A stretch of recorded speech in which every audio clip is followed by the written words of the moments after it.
Joining me now is SABC's economics editor, Tshepo Mongoai, with some answers. Great to have you with us every Monday, appointment viewing.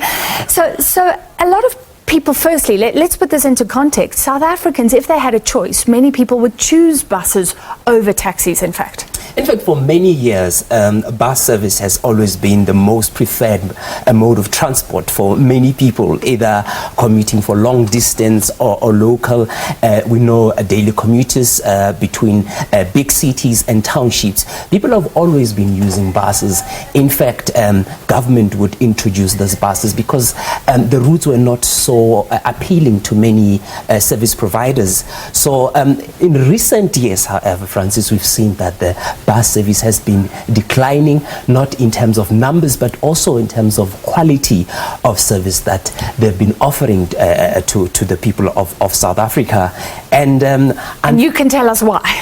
And unfortunately, one of the reasons that the bus industry is mentioned is because of the subsidies. Remember, this bus service, they rely heavily on subsidies that government give to them, but also there's also a user fee that passengers pay to that. But what is of quite interesting and surprising is the fact that we've seen that the taxi industry has been picking up on those gaps that the bus the public bus service has been leaving behind, and they've been quite good in doing that.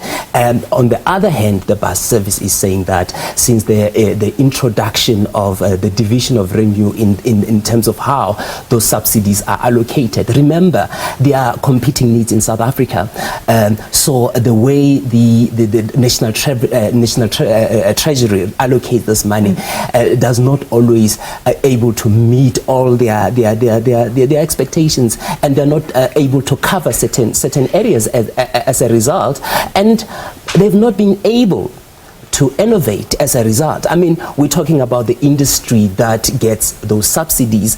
They're also able to charge passengers. But throughout these years, they've been very much relying solely on those subsidies in order to renew their fleets, in order to modernize their service and then infrastructure on board.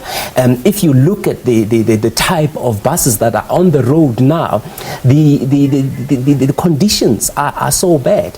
And they blame it on government to say that we are not able to get the type of support in terms of service, in terms of subsidies that we would expect from government. But the question is why the industry is not innovating with all the support that they are getting. Instead they are shrinking their service, which is so unfortunate for the people who want to use these bus services. You also found out about the term of contracts, things like that, which are incentives for these bus companies to put money into the system. Absolutely. I mean, one of the reasons is that obviously in order to renew your fleet, you rely on the contracts that you get from government. Contracts would range from, I'll make an example of the BRT, for example, 12 years. Yeah. So with a 12-year contract, you are able to go to a financial institution and be able to get funding in order to renew your fleet, and you know that you have that 12-year period in which you'll be able to service your debt. Now, currently, because government is trying to avoid long-term commitments until there's certainty around the issue of subsidies in terms of where the money will come from, they are only able to offer a yearly contract to this public bus service providers, and they are saying, bemoaning the fact that with just a 1-year contract, you are not able to go to a bank and say, as company so and so, I do this route, I need to renew my fleet. So the bank will say, but you only have a 1-year contract. How are you going to pay us? Because the repayment ranges from 8 years to 10 years. And who would invest in the future if you only have a 1-year contract? You don't know what will happen after that. Absolutely. Absolutely. So does government have a lot to answer for here? Because we keep on saying we want world-class African cities, but then you can't do that without world-class public transport. People want spacious bus services. They want safe transport. Well, there is a draft document that deals with the issue of subsidies. It would be unfair for government just to focus on buses. You know, it has to be looked holistically in terms of the integration of public transport.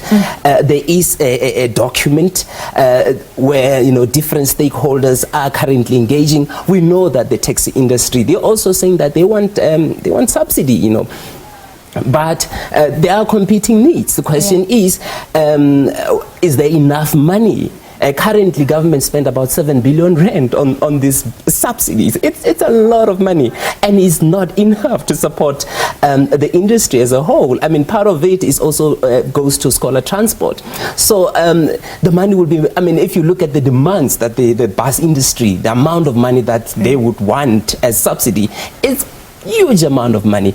Will government be able to afford that? Just for the bus industry, we have not even included other public transport. The BRT, it's an expensive model for government to run, and it's still seen in big cities. We'll test it, we'll see if it really can be sustainable once it goes to smaller towns. And so that's the slow rapid transport system. All right, so at least there's a plan on the table. Please follow it for us. But like you say, the funding is the issue here. But many South Africans crying out for this. That was SABC's economics editor, Tshepo Mongoai. He will join us next Monday. He always joins us on a Monday, so you can see him then.